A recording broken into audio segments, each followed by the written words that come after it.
In this lesson, we'll discuss logical equivalence. Two propositional forms, P and Q, are logically equivalent if and only if their truth tables are the same for all combination of truth values in P and in Q. In symbols, P is logically equivalent to Q. So this one means equivalence. Okay.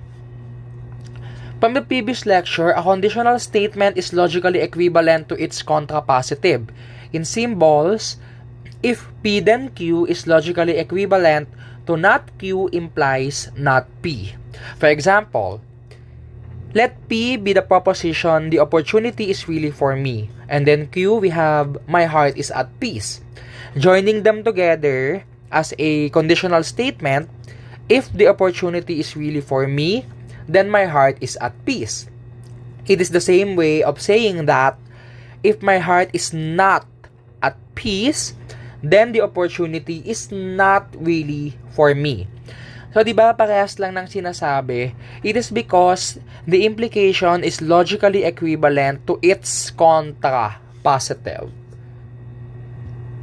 We have here the following common logically equivalent statements or propositions.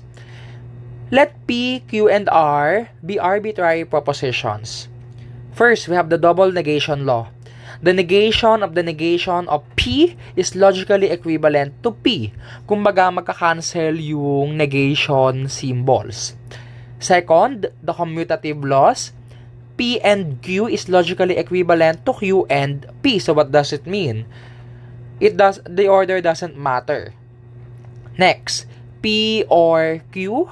So, this is logically equivalent to Q or P. So, it doesn't matter if your P comes first or the Q comes first. Next, we have the associative laws. Following the commutative laws, if there are three involved arbitrary propositions connected by disjunction, okay, pwede nating alisin yung parentheses. So, that is the associative laws. Provided that pare-pareho yung ating mga connectives dito. Next, we have here the conjunction P and Q and R. So, kung meron tayo mga parentheses dito, then they are safe to be removed. And then fourth, we have here the distributive laws. So, ito naman, we have P or the conjunction of Q and R is logically equivalent to P or Q and P or R. So, ibig sabihin, distribute natin yung P at saka, distribute natin yung P kay Q at saka kay R. At the same time, kasama yung connective na OR. And then, we adopted the end na galing dito sa may loob. Ganun din dito sa isa, no? So, this is the same as parang multiplication lang, isn't it? For example, we have here A times B plus C. Okay, so this is equal to AB plus AC. So, we adopt the sign inside the binomial B plus C.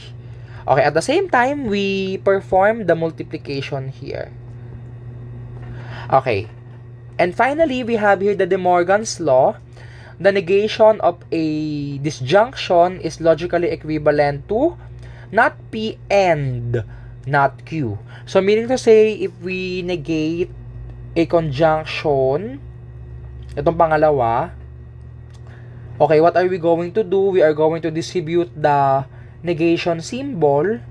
However, we are going to flip the connective. So, since we are negating a conjunction rather, okay, this is logically equivalent to this one.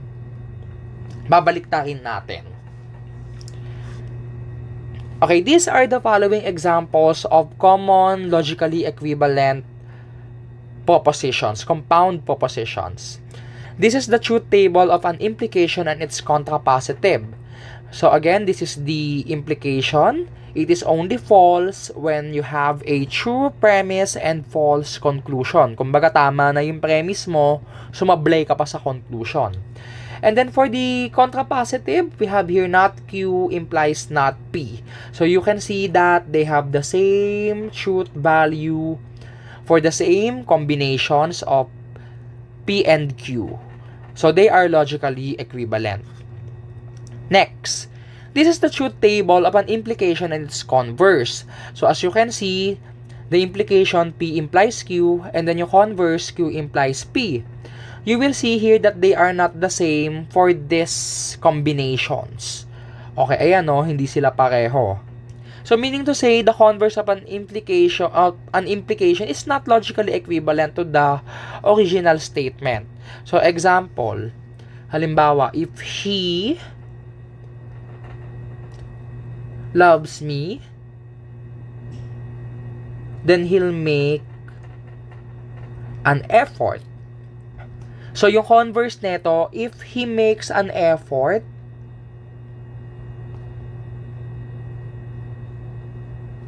then he loves me. O diba, hindi naman automatically ganun yung ibig sabihin. Parang delulu lang tayo dito sa may pangalawang statement, correct? So that's why the converse is not logically equivalent to its implication, or to the original implication. Next, let's have here P and P or Q. So this is logically equivalent to P. Okay, as you can see here, yung pinaka-main natin is the connective end. Okay, so yung una natin gagawin is kunin muna ito, so which is P or Q. It is only false when false pareho yung P at saka yung Q. So combining them together, you through the connective end, okay, true and true is true. Okay, true and true is also true. False and true is false, and false is ultimately false. Okay, this is an example of the negation of the De Morgan's law. Okay, negation of a disjunction. Okay, so you will see here the truth table. So let's have an example. So not P or Q. So neither 1 plus 1 equals 2 nor red is a rainbow color. Okay, so this one is false. Correct? Now, it is logically equivalent to say that it is not the case that both 1 plus 1 is equal to 2 and red is a rainbow color. O yun. So, di ba parehas lang sila ng sinasabi?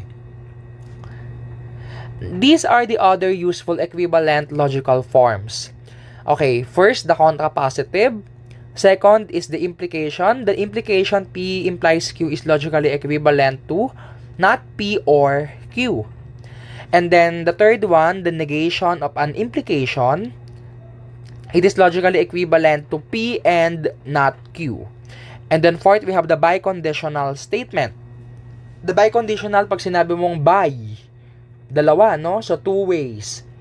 Okay, it is logically equivalent to P implies Q and Q implies P. And then finally, we have here P implies Q and R. So, it is the same as logically equivalent to P implies Q and P implies R. Okay, let us prove the second one. Okay, let's have here P implies Q. So, in constructing the truth table, so we start with the left side, no? Okay, PQ. Okay, true, true, false, false, and then eto, true, false, true, false. Okay, yung kinukuha natin sa left side is P implies Q. Okay, so this is only false kapag true yung premise and then false yung conclusion.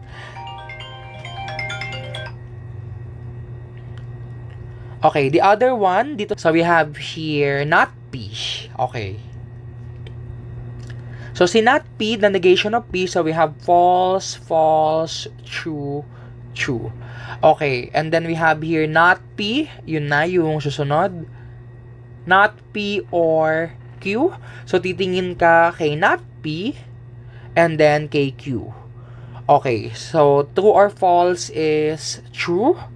Okay, yun naman yung provision ng disjunction, di ba? Kahit isa lang sa kanila ay true, totoo na yon. So not false or false is false. Okay, and then true or true is true. And finally, true or false is true. So we can see here that they are indeed logically equivalent. Correct? So dahil parehas na parehas yung kanilang truth table for the combinations of P and Q. Okay, example tayo ng sentence. Okay, if 1 plus 1 is equal to 2, then 2 is an even number. So ito, this one is logically true. Okay, kasi this one is true. Tapos ito, totoo din. So true implies true is true. Okay, let us have its logically equivalent statement. Okay, so this is logically equivalent to, okay, 1 plus 1 is not equal to 2, or 2 is an even number. Okay. So, ito gagawin nating or. So, we negate the premise and then connected by or, and then we copy the conclusion. So, this is false, and then this is true. So, combining them together via disjunction, false or true is true. Last, let's have the negation of an implication. Okay, so how do we create the truth table of this one? So, P, Q, okay, ito muna. So, true, true, false, false. And then ito, true, false, true, false. And then we need the P implies Q. So, again, this is only false kapag true yung premise and then false yung conclusion. The rest, true na yan. Okay, we need this one. Okay, so we have the negation of the implication. Okay, so we have false, true, false, false. Okay. After that, dito naman sa may kabila, we need not Q. Okay, not Q is false, true, false, true. Okay. Ayan, magagawa na natin yung P and not Q. Okay, how do we create that? We copy the premise and then negate the conclusion.